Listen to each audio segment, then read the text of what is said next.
ஆனைமலை புலிகள் காப்பகம் top slip பகுதியில் தான் வாகனம் இயக்க அனுமதி வேண்டி மலைவாழ் மக்களைச் சேர்ந்த பிரசாந்த் என்பவர் வனத்துறை அலுவலகம் முன்பு தர்ணா.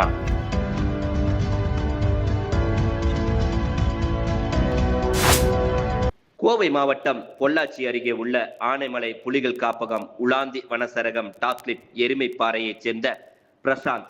இவர் காடர் இனத்தைச் சேர்ந்த மலைவாழ் மக்கள் இனத்தைச் சேர்ந்தவர். இவர் பூர்வீகம் டாப் ஸ்லிப் ஆகும்.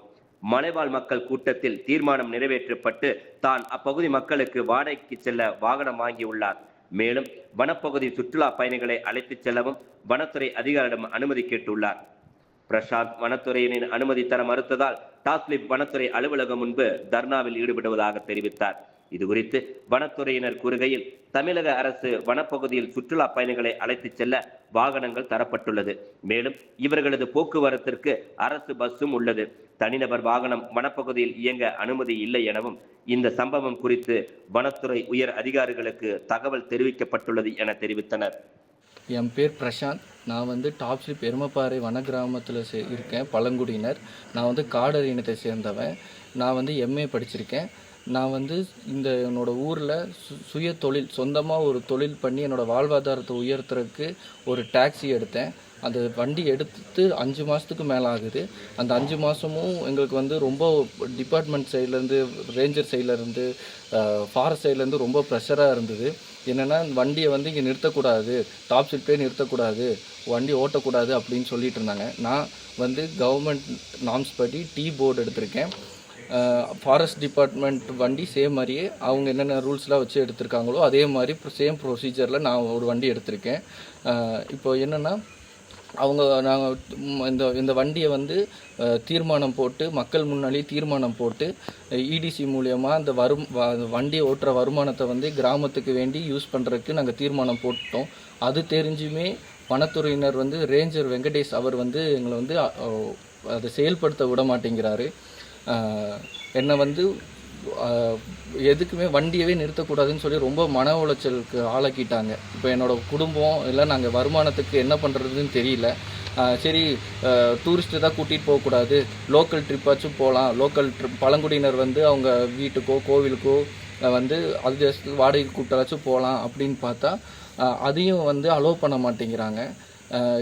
மற்ற கீழே இருக்கிற வண்டி டென்ஸ் ஃபாரஸ்ட்குள்ளே அலோவ் பண்ணுறாங்க. ஆனால் இங்கே இருக்கிற வசிக்கிற நான், என்னோடய பூர்வீகமே இங்கே தான் நான் தொழில் பண்ணணும்னு இருக்கேன். இங்கே தான் என்னோடய வாழ்வாதாரமே. அப்போது என்னோடய வண்டியை அலோவ் பண்ண மாட்டேங்கிறாங்க. ஏன் காரணம் ஏன்னு கேட்டாங்கன்னா, ரேஞ்சர் சொல்கிறது, நீ எதுக்கு டீ போர்டு எடுத்த, ஓன் போர்டு எடுத்துருக்க வேண்டியதானே. ஓன் போர்டு எடுத்தால் அது என்னோடய தொழிலுக்கு இருக்காது. அதை நான் அவங்ககிட்ட சொன்னால் அவங்க ஏற்றுக்க மாட்டேங்கிறாங்க. என்னை மன உளைச்சலுக்கு ரொம்ப ஆளாக்கிட்டாங்க. இப்போ என்ன பண்ணுறதுனே தெரியல. அதனால தான் நான் இங்கே உட்காந்துருக்கேன். எனக்கு தீர்வு கிடைக்கிற முடி நான் இங்கே தான் இருப்பேன். எனக்கு ஏதோ தீர்வு, நல்ல தீர்வாக சீக்கிரமாக கிடைக்கணும்னு நான் நம்புகிறேன். நம்ம அரசாங்கம் எல்லாமே இதுக்கு ஏதோ எங்களுக்கு, எனக்கு மட்டும் இல்லை, இங்கே இப்போ என்னாச்சு, ட்ரைபல்ஸ் உரிமைக்கு தான் நாங்கள் கேட்டுட்டு இருக்கோம். நீங்க டிபார்ட்மெண்ட் நான் எதுக்கு நான் போகணும்? இங்க கேளுங்க, என்னோட உரிமையை நான் கேட்கறேன். நின்று பேசுங்க. நான் போனாடு, நீ எதுக்கு நின்று தம்பி? நீ இங்க உள்ள ஆளு, சும்மா அந்த அவங்களுக்கு எல்லாம் நீ சப்போர்ட் பண்ணி, அப்ப நீங்க எதுக்கு மிரட்டுறீங்க? வந்தோன்னா மிரட்டுறீங்க, நீங்க போன் உடைச்சிருவீங்கன்னு சொல்றீங்க. என்ன நியாயம்? இல்லண்ணா, நான் நீங்க சொன்னது புரியுது. நீங்க ரேஞ்சர் வர மாட்டேன்னு சொன்னீங்க, நாங்க வெயிட் பண்றோம். என்னது, இங்க பாத்துட்டு போங்கண்ணா. சரக்கு அடிச்சிருக்கீங்களா? 13 வருஷம் ஆச்சு சரக்கு அடிச்சு போற எந்த சேனம் போற போடு. இல்ல 13 வருஷம் ஆச்சு. இல்ல அப்புறம் எதுக்கு மிரட்டிட்டு இருக்கீங்க? மிரட்டிட்டு போறாருண்ணா. இல்லண்ணா, நாங்க பாருங்க,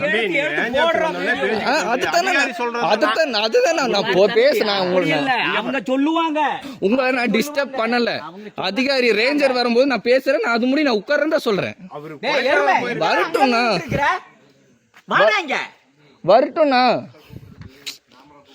வரட்டும்ண்ணா, நான் உட்காடுறேண்ணா. இப்போ நான் டிராஃபிக் ஆகுதா? இங்கே பாருங்க, இங்கே தான் நான் உட்காடுறேன். ஆஃபீஸ்க்கு முன்னாடி உட்காடுறேன். இங்கே ஏதாவது டிராஃபிக் ஆகுதா? மெயின் ரோடா பாருங்க, நான் உட்கார்றேன். ஏன்னா அவர் இன்னைக்கு ஆள் இல்லை, கரெக்டு தான், பூட்டின வீடு நீங்க சொல்றீங்க. ரேஞ்சர் இருந்தாரு, இப்ப நடக்கும்போது தானே நான் அதை இன்ஷூ பண்ண முடியும். இன்னைக்கு நடந்துட்டு இருக்கு அந்த விஷயம். சரி தங்க, நீ அவர்கிட்ட நேரா பேசு. அதுதான் நேரா பேசினா நான் வர முடியும். நான் இன்னைக்கு நடக்குதுன்னா இன்னைக்கு பிரச்சனை இன்னைக்கு தான் பேச முடியும். அதனாலதான் நான் உட்கார்றேன். நான் உங்களை டிஸ்டர்பே பண்ணல, நான் உட்கார்றேன். நம்பர் இருக்கு, உங்க அப்பா இருக்கு, நான் பேசிட்டேன்னா வருவீங்க. எத்தனை மணிக்கு வருவீங்க? போன் அட்டன் பண்ணாங்களாப்பா? நீங்க கவுன்சிலர் அட்டன் பண்ணாங்களா? நீங்க பேசும்போது அட்டன் பண்ண மாட்டேங்கிறாரு. அப்ப நாங்க என்ன பண்ணணும்? இங்கதான் வந்து உட்கார முடியும். மறுபடியும் கூப்பிடுறேன் நான். பாருங்க, இவங்க வந்து ஃபாரஸ்ட் வன உரிமை சட்ட தலைவர் ரேஞ்சர் கூப்பிடுறாங்க. என்ன இப்படி வந்து மிரட்டிட்டு இருக்கிறாங்க? நாங்கள் ஒரு பழங்குடியினர் தான், எங்களோட உரிமைக்கு வேண்டி தான் நாங்கள் போராடுறோம். போராடல, கேட்குறோம்.